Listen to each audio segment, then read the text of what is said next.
Today marks 20 years since Hurricane Katrina made its first landfall in the U.S. It was truly the beginning of one of the most devastating natural disasters in American history. Britta, it was incredible. It made landfall near New Orleans as a Category 3 hurricane, bringing storm surge levels over 25 feet high along the Gulf Coast. Hurricane Katrina remains one of the most deadly and costliest natural disasters in U.S. history. One particular hospital, Touro Infirmary, was in full evacuation mode 2 days after Katrina hit.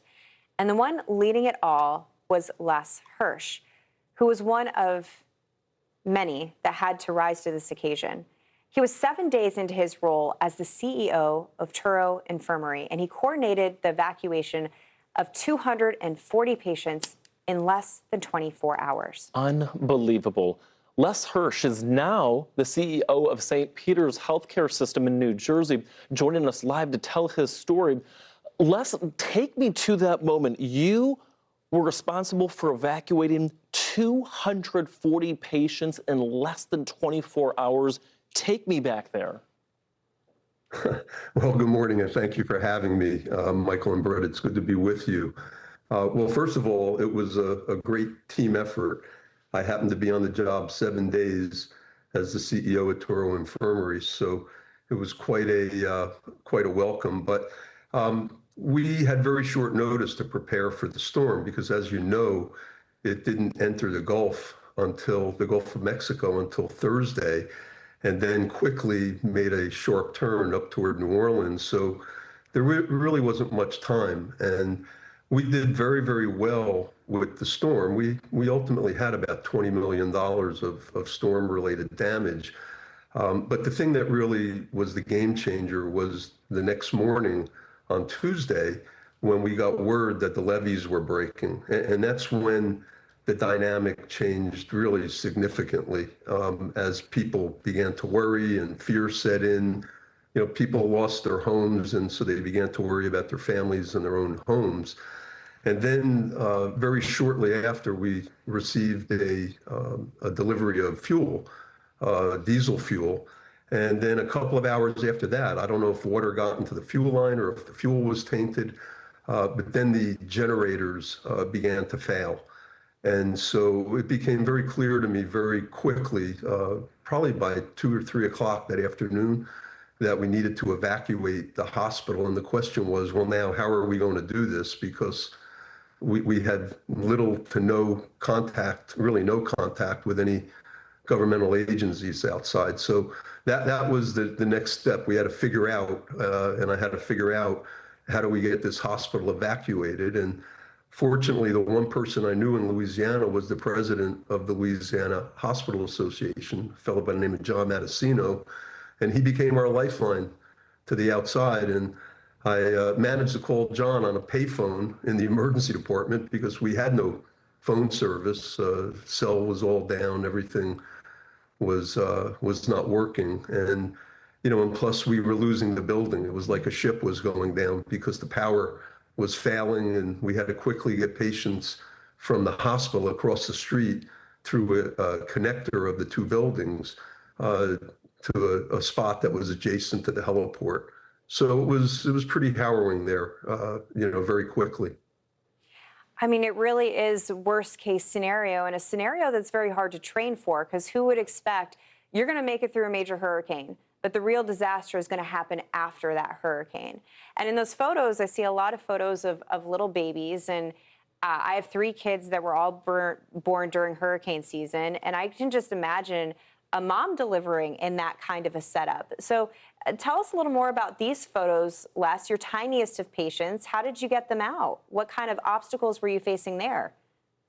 Well, once we made the decision to evacuate, and we had the help of John Matacino, as I just mentioned, we made the decision that the babies were going to be the first to be evacuated. We engaged in a very extensive triage process, much like a military triage, where you look at those that have the best chance for survival as opposed to those that are the sickest necessarily. So Well, from our perspective, the helicopters showed up from a Canadian ambulance based on the arrangements that were being made. Those babies were transported to a hospital, women's and children's in the northern part of the state in Louisiana, and then others went to Houston. And about 13 of them. We didn't have any of the parents on board. So if you could imagine, as a parent later on, having to track your child down. And one of the difficulties that we had was knowing where everyone was going because, 20 years later today, just about everybody has an electronic health record of some kind. At that point, we were literally sending manual charts with the patients.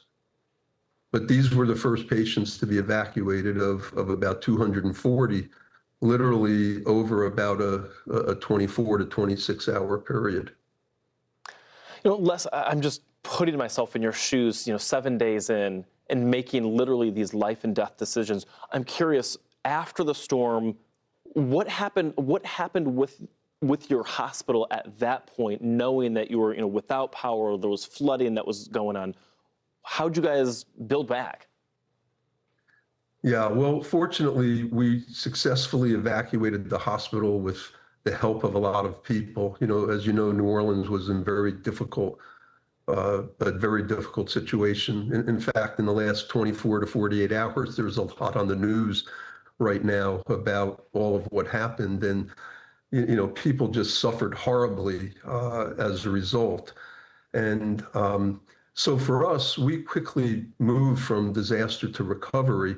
And what we had to do was plug in and connect with what was going on in the city in terms of when the governmental agencies and representatives did descend on the city and set up a command center. One of the pictures that you just showed is with the 82nd Airborne, led by, at the time, Colonel Kurt Ryan, who I just did speak to. He's on my left, who I just did speak to a couple of days ago for the first time in 20 years. He found us when we had evacuated to Baton Rouge, and the 82nd Airborne played a major role. It was an honor to work with them. But we were the only hospital because New Orleans is like a bowl, as you know, and we are located, Toro is located at the top of that bowl. And so we didn't go underwater like all the other hospitals did as a result of the levees breaking. So we were the only hospital that in Orleans Parish on either side of the Mississippi River that had the ability to stand itself back up. And so we had a massive cleanup to do. We had portable remote generators that had to be set up. And then, frankly, with the help of the 82nd Airborne, we developed a extensive reopening plan, and we reopened 27 days later. We actually would have reopened probably a week sooner, but Hurricane Rita came by, and then we had to evacuate again. But we had evacuated to Baton Rouge after Katrina, set up administrative operations. In fact, even in the midst of the storm, I had made arrangements with John Matessino, who I mentioned earlier. John had let me know about some office space adjacent to his building, his location in Baton Rouge. And we literally, in the midst of even an evacuation, committed to some space up there to stand back up at least our business operations, and so that we could find our employees. We had a lot of communication that had to be done. We stood up a website immediately. Our employees were spread out throughout the Gulf Coast, the Gulf states rather. But what we had to do is, get staff, and not only our own staff who came back, but from other hospitals that closed. But the key point was we were the only one that could reopen. So, we did, and we were the only adult acute care hospital operating in New Orleans for 5.5 months after Katrina. It makes the hairs on your arms stand up. It sounds like something out of a bad movie, but it is reality. Thank you so much for sort of going back into those moments. That's Les Hirsch. He was the CEO of Truro Infirmary during Katrina, now the acting CEO of St. Peter's Healthcare System in New Jersey. Les, I got to say, for anybody, coming up in the medical field, working underneath you, we're in good hands. That's some good perspective and history to pass along. We hope you have a great day. Yeah, thank you. Thanks very much. And actually, I had my 10-year anniversary at St. Peter's just yesterday. Congratulations. They're lucky to have you, Les. Thank you so much for being on Weather Command. Okay, thanks very much. Absolutely. Thank you very much.